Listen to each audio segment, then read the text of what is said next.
Après toutes les séparations et les brèves réconciliations, il semble que Pink Floyd ne se réunira plus jamais vraiment. Aujourd'hui, à 81 ans, Roger Waters est enfin prêt à raconter l'histoire, sa version de la fin du groupe. Pas seulement les gros titres, ni les déclarations publiques, mais la vérité brute et personnelle derrière l'effondrement de l'un des plus grands groupes de l'histoire du rock. Était-ce l'ego, la trahison, ou bien le groupe était-il déjà brisé dès le départ? Dans cette vidéo, nous plongeons au cœur des révélations que Waters vient de faire, des détails qui choqueront même les fans les plus dévoués. Les réponses que vous attendiez depuis des décennies sont enfin là. L'ascension de Pink Floyd. Lorsque Roger Waters, Nick Mason et Richard Wright se rencontrent pour la première fois au Regent Street Polytechnic en 1963, rien ne laissait présager qu'ils étaient aux prémices de l'histoire du rock. Avec d'autres étudiants, ils forment un modeste groupe jouant des reprises de R&B sous des noms oubliables. Sigma 6, les Screaming Abdab, les Megadeths. Mais tout change à l'arrivée de Syd Barrett à Londres. Barrett était différent. Ami d'enfance de Waters, il était à la fois mystique et farceur.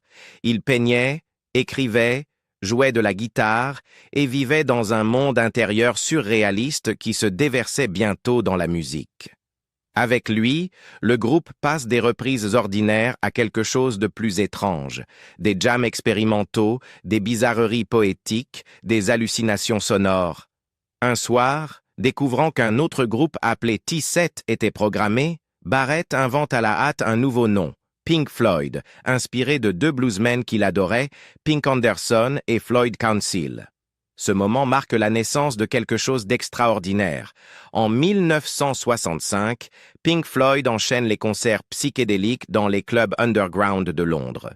L'imagination et le charisme de Barrett en font une sensation culte. Leurs morceaux s'étendent comme des rêves, sans paroles, errants, portés par des grooves hypnotiques et un chaos improvisé. Barrett ne composait pas de simples paroles. Il les évoquait comme des incantations. Ses chansons mêlaient une fantaisie enfantine à une introspection troublante, et sa guitare, un kaléidoscope d'échos, de feedback et de virages imprévisibles. En 1966, Peter Jenner, maître de conférences en économie à la LSE, les voit sur scène et est fasciné. Avec Andrew King, il devient leur manager, leur achète du matériel et fonde Black Hill Enterprises. Ils deviennent partenaires, artistiques et commerciaux. Et Pink Floyd commence à affiner sa signature. Des shows lumineux immersifs, des visuels abstraits et des concerts qui ressemblent à des expériences hallucinatoires. Lors d'un concert, des projections, des bulles et un son quadriphonique précoce étaient au rendez-vous. La presse ne savait comment les qualifier. Le Sunday Times parle de « un rêve éveillé ». Mais tout le monde n'appréciait pas. Un club de jeunes catholiques refuse de les payer, estimant que ce qu'ils faisaient n'était pas de la musique. L'affaire est portée devant un tribunal et le jury leur donne tort. Pourtant, au UFO Club et à l'All Saints Hall, ils trouvent leur véritable public. Des esprits curieux, des âmes rebelles, des marginaux reconnaissant le génie dans la folie de Barrett. Mais Barrett sombre. Le LSD, autrefois source d'inspiration, le consume peu à peu. Il se retire, ses performances deviennent imprévisibles. Parfois, il ne joue même pas. Et pourtant, c'est durant cette période qu'il compose certains des morceaux les plus emblématiques du groupe. Arnold Lane, enregistré en janvier 1967, est un premier single audacieux, sombre, drôle, provoquant. EMI leur donne 5000 livres et le morceau atteint la 20e place des charts britanniques, malgré son interdiction sur certaines stations. Leur sortie suivante, See Emily Play, connaît encore plus de succès, atteignant la 6e place. Cela propulse le groupe sur le devant de la scène, mais marque aussi le début du déclin de Barrett. Sur Top of the Pops, il mime avec indifférence, le regard vide. Pourtant, les fans sont captivés. Il n'était pas juste excentrique, il était magnétique, hanté, brillant. En août 1967 sort leur premier album The Piper at the Gates of Dawn. Un chef-d'œuvre psychédélique débordant d'énergie expérimentale et truffé d'énigmes lyriques. Barrett en est le principal auteur. Astronomie Domine explore le cosmos. Lucifer Sam est un récit d'espionnage déguisé en morceaux de rock. Bike est une berceuse dérangée. Barrett peignait des paysages sonores avec son esprit et sa folie. Mais derrière les éloges, le groupe souffre. Barrett devient de plus en plus instable. Il assiste au concert en restant figé.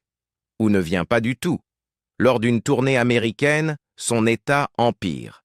À San Francisco, il désaccorde sa guitare sur scène. Dans American Bandstand, il refuse de parler. Ce n'était pas de la timidité, c'était plus profond, plus sombre. Fin 1967, Barrett avait offert à Pink Floyd son identité, mais il s'en éloignait déjà. L'ascension du groupe et sa stabilité interne allaient droit à la collision. Peu le savaient alors, mais le prince psychédélique de l'underground londonien avait déjà brûlé trop intensément. David Gilmour rejoint le groupe et Syd Barrett est contraint de partir. Alors que Pink Floyd accédait à la célébrité, Barrett sombrait lentement dans les ténèbres de son propre esprit. Le comportement erratique de Barrett devenait de plus en plus préoccupant, même lorsque le groupe sortait son premier album, The Piper at the Gates of Dawn. Bien qu'il ait atteint la 6e place des charts britanniques et reçu un accueil critique favorable, la pression de la célébrité et l'usage croissant de LSD par Barrett commençaient à laisser des marques visibles. Lors d'un concert au Fillmore de San Francisco, il resta simplement immobile sur scène, désaccordant sa guitare, perdu dans la musique, ou peut-être dans son propre esprit. À la télévision américaine, notamment dans American Bandstand de Dick Clark et The Pat Boone Show, il semblait inquiétant de vacuité, fixant le vide comme si les lumières et les questions ne l'atteignaient plus. David Gilmour, ami de longue date de Barrett et natif de Cambridge comme lui, avait déjà perçu les signes avant-coureurs. Lors d'une visite au studio de Chelsea en mai 1967, Barrett ne sembla même pas le reconnaître. « J'ai appris à bien connaître ce regard », dira plus tard Gilmour. Et je peux dire officiellement que c'est là que tout a changé. C'était un choc. Il n'était plus la même personne. À mesure que Pink Floyd gagnait en notoriété, le contraste entre le génie de Barrett et son effondrement mental devenait impossible à ignorer. Le groupe, les managers Peter Jenner et Andrew King, et même les amis les plus proches de Barrett, espéraient encore que son état n'était que passager. Mais peu à peu, l'espoir laissa place à l'inquiétude. Il restait en coulisses, la guitare sous le bras, les bras ballants, sans réaction, même lorsque le reste du groupe entamait le concert. Son détachement n'était pas seulement troublant. Il devenait dangereux pour un groupe désormais exposé au regard du public. Le point de rupture survint lors de leur première tournée américaine. Barrett, autrefois centre visuel et sonore du groupe, était devenu un fardeau.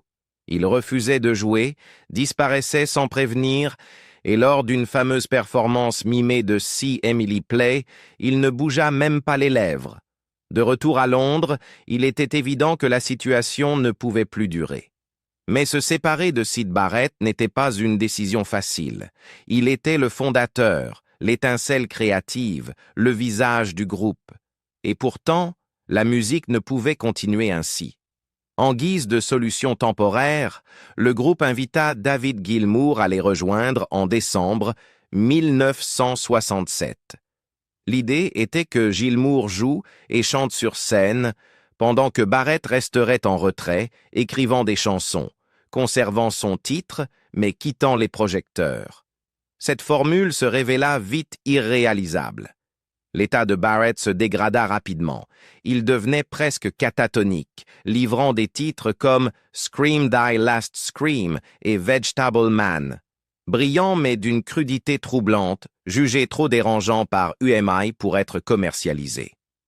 Même Apples and Orange, pourtant sorti officiellement, manquait du charme envoûtant de ses succès précédents et échoua dans les ventes. Au début de 1968, l'impensable devint inévitable. Après une série de performances désastreuses, certaines où Barrett refusait même de descendre du bus, le groupe cessa tout simplement de venir le chercher. Lors d'un trajet vers un concert, Mason demanda célèbrement « On va chercher Sid ?» La réponse fut discrète mais définitive « Non ». Barrett fut ainsi écarté.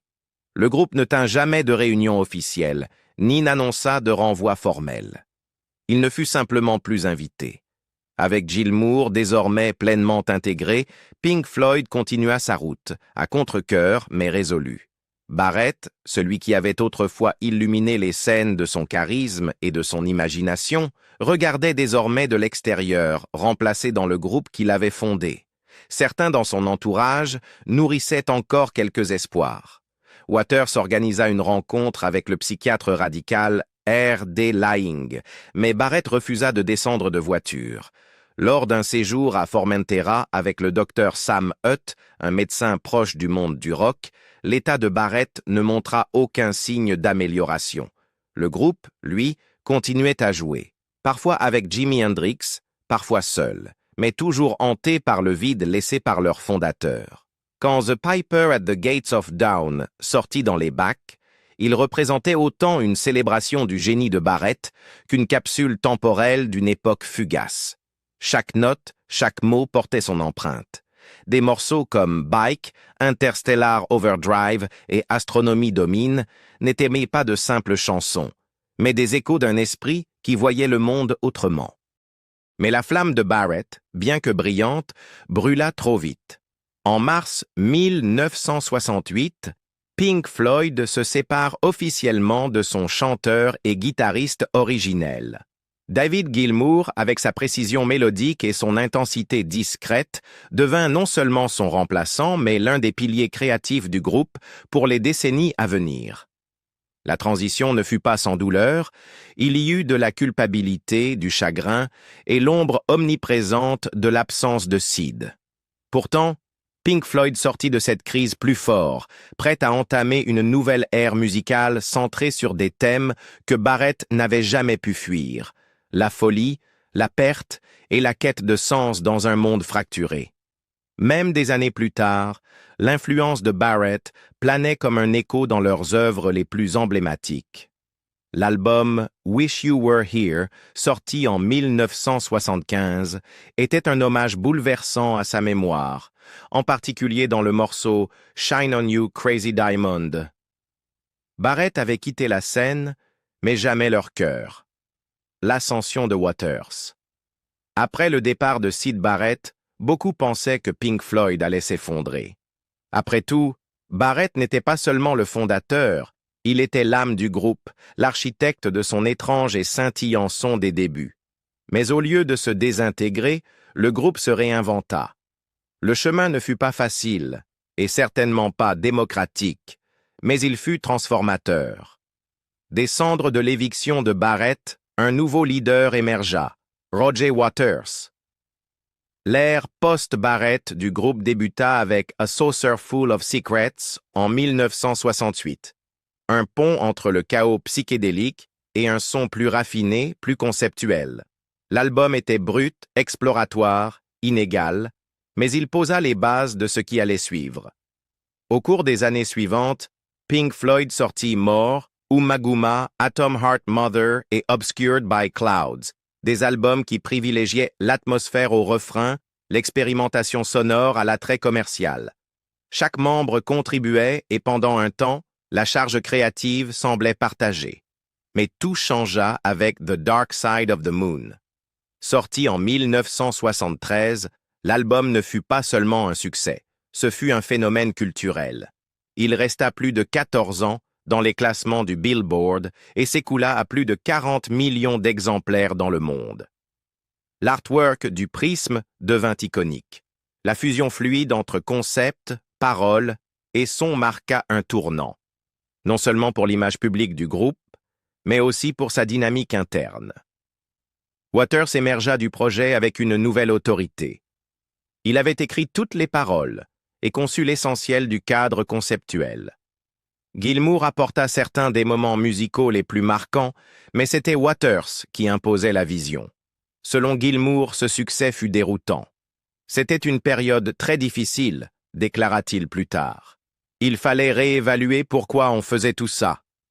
Et c'était un moment assez confus, et un peu vide. Vint ensuite Wish You Were Here en 1975, un album façonné par le deuil, la mémoire et l'absence. Son hommage à Barrett, Shine on You Crazy Diamond, ouvrait et fermait le disque. Ironiquement, Barrett fit lui-même une apparition au studio pendant les sessions d'enregistrement. Méconnaissable, en surpoids. Storm Thorgerson, proche du groupe, se souvient « 2 ou 3 personnes ont pleuré. Il est resté un peu, à parler, mais il n'était pas vraiment là. » Cette visite bouleversa profondément Waters. Une grande partie de l'album baigne dans ce sentiment de présence spectrale. Si Wish You Were Here était une élégie, Animals fut une attaque politique.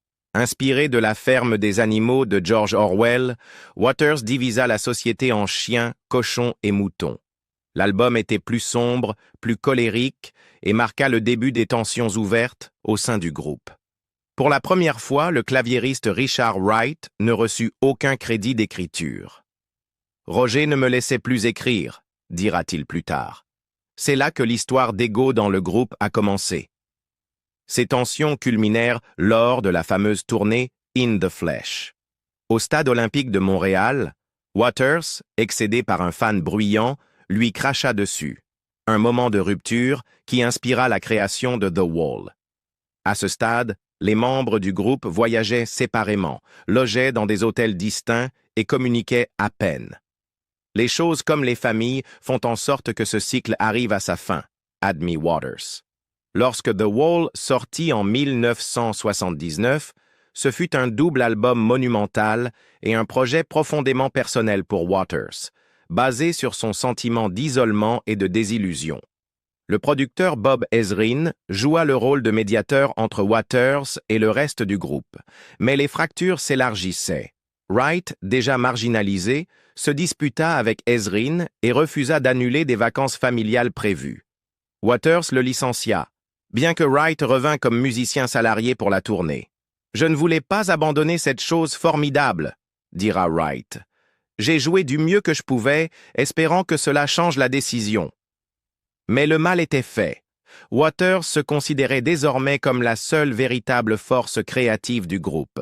Wright était évincé, Gilmour de plus en plus mis à l'écart et Mason tentait de jouer les médiateurs, bien que ses performances à la batterie pâtissaient de troubles personnels. Durant la tournée The Wall, Waters et les autres ne se parlaient presque plus. À son apogée, Pink Floyd s'effondrait de l'intérieur.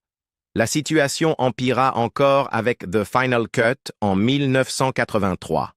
L'album, entièrement porté par Waters, avait des allures de projet solo publié sous le nom de Pink Floyd. La contribution créative des autres membres était pratiquement inexistante. Peu après, Waters quitta le groupe, convaincu que Pink Floyd ne survivrait pas sans lui. Il déclara qu'ils étaient une force créative épuisée et entama une action en justice pour dissoudre officiellement le groupe. The Final Cut, la fin d'une époque. Au début des années 1980, Pink Floyd était passé d'un groupe underground avant-gardiste à l'un des groupes les plus influents et couronnés de succès de l'histoire du rock. Mais avec le succès monumental vint un poids devenu insupportable. Internement fracturé et émotionnellement à bout, le groupe avançait péniblement vers ses derniers jours avec Roger Waters aux commandes, un titan créatif de plus en plus isolé et de moins en moins contesté. À l'origine, The Final Cut devait être un complément au film The Wall, provisoirement intitulé Spare Bricks. Il s'agissait de compiler des morceaux inutilisés des sessions précédentes, comme une sorte d'épilogue musical. Mais le monde changea en avril 1982. La guerre des Malouines éclata, réveillant chez Waters un profond sentiment d'indignation face à ce qu'il considérait comme du patriotisme de façade et une soif de sang nationaliste. La direction de l'album prit un virage radical. Waters se mit à écrire de nouvelles chansons. Furieuses, introspectives, déchirantes. Ce n'était plus un simple album. C'était personnel. C'était politique. Et c'était la goutte de trop. Dès le début du projet, il s'opposa à David Gilmour. Gilmour pensait qu'un nouvel album méritait du matériel original, non des chutes de The Wall. Il supportait mal aussi d'être exclu du processus de création. Mais Waters, désormais leader incontesté du groupe, ignora ces objections. Il écrivit non seulement toutes les paroles, mais aussi toute la musique.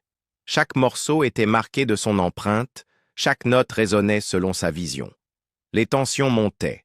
Michael Kamen, déjà impliqué dans The Wall, revint pour jouer les médiateurs entre Waters et Gilmour, assumant en quelque sorte le rôle qu'occupait jadis Richard Wright. Wright, lui, avait été évincé par Waters durant l'album précédent. Nick Mason, toujours officiellement batteur du groupe, participa très peu, limité à des effets sonores, préoccupé par ses propres problèmes personnels. Gilmour demanda à Waters de repousser les enregistrements pour pouvoir écrire. Il essuya un refus net. Après une ultime dispute, son nom fut même retiré des crédits de production. La pochette de The Final Cut ne vint pas de Hipgnosis, les collaborateurs historiques du groupe, mais directement de Waters, qui supervisa le design sobre, un coquelicot épinglé à un ruban militaire. Tout indiquait que ce n'était plus un travail collectif. C'était un album de Roger Waters sous l'apparence de Pink Floyd. Sorti en mars 1983, The Final Cut divisa fans et critiques. Au Royaume-Uni, il atteignit la première place. Aux États-Unis, la 6e. Certains, comme Kurt Loder de Rolling Stone, le qualifièrent de chef-d'œuvre ultime de l'art rock. D'autres y virent une lamentation politique sombre et émotionnellement épuisante, sans réelle contribution du groupe tel qu'on le connaissait. Pour Waters, ce fut une libération cathartique, un hommage final au père qu'il n'avait jamais connu, tué pendant la Seconde Guerre mondiale. Pour Gilmour, ce fut une aliénation. Roger pouvait demander « Qu'est-ce que tu as ?» Et je répondais « Je n'ai rien pour l'instant », raconta Gilmour. Mais je ne pensais pas qu'on devait utiliser des morceaux rejetés de The Wall. Je lui ai dit « S'il n'était pas assez bon à l'époque, pourquoi le serait-il maintenant ?» Malgré, ou peut-être à cause de, son amertume interne, The Final Cut reste l'un des albums les plus poignants de Pink Floyd. Il marquait, dans tous les sens, la fin d'une époque. Le groupe ne s'effondra pas en pleine tournée ou lors d'une conférence de presse dramatique. Il s'éteignit lentement. Wright était parti. Mason, distant. Gilmour se replia sur son projet solo, About Face, en 1984, pour exprimer ce qu'il ne pouvait plus dire à Waters directement. Le titre « You Know I'm Right » était une attaque à peine voilée contre leur relation fracturée. Pendant ce temps, Waters sortit son propre album solo, The Pros and Cons of Hitchhiking, la même année. Sa pochette controversée et sa narration, encore plus abstraite et personnelle que The Final Cut, témoignèrent d'un artiste en quête de vérité intime. Aucun des deux albums n'égala le succès des précédents Pink Floyd, mais tous deux disaient une chose clairement. Le groupe n'était plus un groupe. Un dîner en 1984, réunissant Waters, Gilmour, Mason et le manager Steve O'Rourke, aurait pu tout changer. Gilmour et Mason quittèrent la table convaincus que Pink Floyd avait encore un avenir. Waters, lui, pensa que tout était fini. La mésentente était devenue leur langue commune. Nous avons quitté le restaurant avec des visions diamétralement opposées de ce qui avait été décidé, écrira Mason. En 1985, Waters rendit sa décision officielle. Il informa EMI et Columbia Records qu'il quittait Pink Floyd. Il voulait dissoudre le groupe, le jugeant arrivé au bout de son chemin. Lorsqu'il apprit que le partenariat n'avait jamais été formalisé juridiquement, il tenta d'en prendre le contrôle devant les tribunaux, arguant que Pink Floyd était une force créative épuisée et que le nom devait être retiré. Gilmour n'était pas d'accord. Dans une interview au Sunday Times, il répliqua « Roger est comme un chien dans la mangeoire. Je vais me battre. Personne d'autre n'a jamais prétendu que Pink Floyd n'était que lui. Quiconque fait cela est extrêmement arrogant. La bataille juridique dura jusqu'à la fin de 1987. Finalement, Waters céda. Ce ne fut pas une différence artistique, mais la pression financière qui l'obligea. Si je n'avais pas trouvé un accord, les répercussions financières m'auraient complètement ruiné, admit-il plus tard. David Gilmour prend le contrôle. Lorsque Roger Waters quitta Pink Floyd, beaucoup pensèrent que le groupe allait discrètement disparaître. Mais David Gilmour en avait décidé autrement. Ayant obtenu les droits légaux sur le nom Pink Floyd, il prit les rênes. Tout commença sur la Tamise, à bord de l'Astoria, la péniche studio de Gilmour. C'est là, entouré de souvenirs et de rancunes, que naquit le nouveau Pink Floyd, sans Waters, mais avec Richard Wright, réinvité, bien que pas comme membre officiel. Le résultat fut A Momentary Lapse of Reason, un album atmosphérique et élégant, centré sur le son de guitare signature de Gilmour et des paroles écrites par des collaborateurs extérieurs. Il manquait peut-être le poids thématique des années 70, mais il réaffirmait la pertinence de Floyd à l'ère MTV. Pourtant, les tensions couvaient. Gilmour accusa Wright et Nick Mason d'être trop traumatisés par des années sous l'autorité de Waters pour contribuer réellement. Mason répliqua publiquement, blessé par cette affirmation. Malgré ces conflits, l'album fut un succès commercial, surpassant The Final Cut et permettant à Pink Floyd de repartir en tournée mondiale.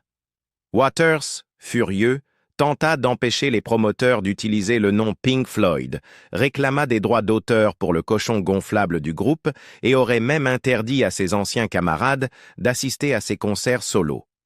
En réponse, l'équipe de Gilmour ajouta des attributs génitaux caricaturaux au cochon pour le différencier légalement. Vint ensuite The Division Bell en 1994, un album plus doux, introspectif, reflétant non seulement le style musical de Gilmour, mais aussi sa vie personnelle en pleine évolution. Sa compagne, la romancière Polly Samson, coécrivit de nombreuses paroles, apportant une sensibilité poétique absente des années plus polémiques du groupe. Wright, toujours simple salarié, obtint ses premiers crédits d'écriture en près de 20 ans, bien qu'il ressente amèrement son statut officieux. L'album, clôturé par l'émouvant High Hopes, laissait entrevoir un groupe en voie de guérison, tout en se dirigeant lentement vers sa fin. La tournée qui suivit fut monumentale, un dernier tour d'honneur ramenant Pink Floyd à ses origines. Ils interprétèrent The Dark Side of the Moon en intégralité, illuminèrent le ciel de laser et remplirent des stades entiers. Mais derrière le spectacle, un sentiment de clôture se dessinait. Aucun nouvel album ne vit le jour pendant des années. En 1996, le groupe fut intronisé au Rock and Roll Hall of Fame, sans Waters. Puis, contre toute attente, un événement bouleversa le monde. Le 2 juillet 2005, la formation classique, Gilmour, Waters, Wright et Mason, se réunit pour une dernière performance lors du concert live 8 à Londres. Rien ne fut facile.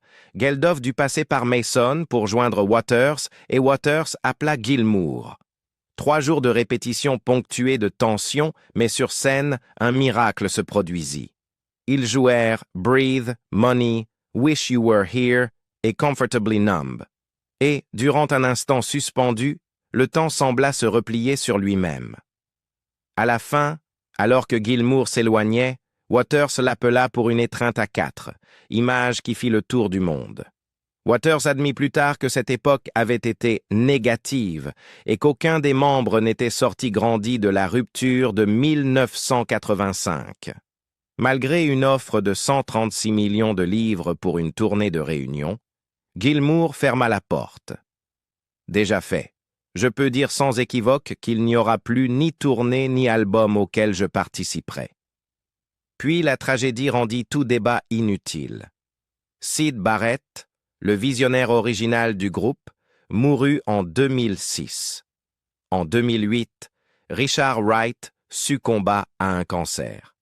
Gilmour lui rendit hommage publiquement affirmant que sans Wright, il ne pouvait y avoir de Pink Floyd. Et pourtant, en 2014, quelque chose reprit vie. Gilmour et Mason explorèrent des enregistrements inédits datant de The Division Bell, dont beaucoup avec Wright. Il en résulta The Endless River, un album essentiellement instrumental présenté comme un hommage à leur ami disparu.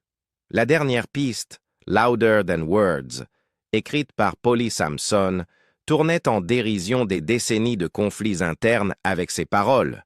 On râle, on se dispute, on se déteste à vue, mais on continue.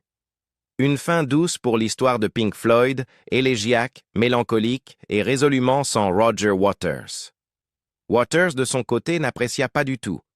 Il critiqua The Endless River, affirma n'y être aucunement lié et rappela que The Dark Side of the Moon était son œuvre. En 2023, il enfonça le clou en réenregistrant Dark Side en solo, remplaçant les voix originales par des poèmes parlés. « Assez de ce nous collectif », déclara-t-il au Télégraphe. « C'est mon projet, et c'est moi qui l'ai écrit. » L'amertume éclata au grand jour en 2023, quand Polly Samson qualifia Waters sur Twitter de « menteur, voleur, hypocrite, fraudeur fiscal, misogyne, mégalomane ». Gilmour approuva publiquement chaque mot. Waters, furieux, menaça de poursuites et dénonça une tentative de censure. Malgré tout cela, l'héritage de Pink Floyd persista. En 2022, Gilmour et Mason se réunirent sous le nom Pink Floyd, sans Waters, pour sortir « Hey, hey, rise up », une chanson en soutien à l'Ukraine. Waters condamna ce geste, blâmant l'OTAN et les États-Unis pour le conflit, accusant le groupe de bellicisme. Gilmour, furieux, le traita de partisan de Poutine. Et pourtant, le poids du mythe restait intact. En 2024, Pink Floyd vendit son catalogue à Sony Music pour environ 400 millions de dollars. Gilmour aurait forcé la décision, las des querelles incessantes. C'est 3 personnes qui disent oui, une qui dit non, expliqua-t-il. Je voulais en finir avec les disputes et les décisions. Aujourd'hui, Pink Floyd est un groupe plus légendaire qu'actif, plus fantôme que présence. Mais leur musique demeure, gravée dans le vinyle, coulée dans les écouteurs, transmise de génération en génération. Et tandis que leur catalogue est remasterisé, leur histoire revisitée et leur querelle rejouée sur la place publique, une chose reste certaine. Même dans le silence, Pink Floyd résonne encore. Après des décennies de génie, de tourments, de réunions, de procès et de silence amer, Roger Waters, à 81 ans, a enfin levé le voile sur la véritable fin de cette légende. Et maintenant que Roger Waters s'est exprimé, difficile de ne pas se demander, Pink Floyd était-il voué à l'éclatement? Était-ce la vision grandissante de Roger qui a brisé le groupe? Ou bien, les fissures étaient-elles déjà là, dès l'instant où Syd Barrett s'est effacé? Dites-nous ce que vous en pensez dans les commentaires. Si cette histoire vous a permis de redécouvrir l'héritage du groupe, n'oubliez pas d'aimer, de partager et de vous abonner pour plus de vérités cachées sur les plus grandes légendes de la musique.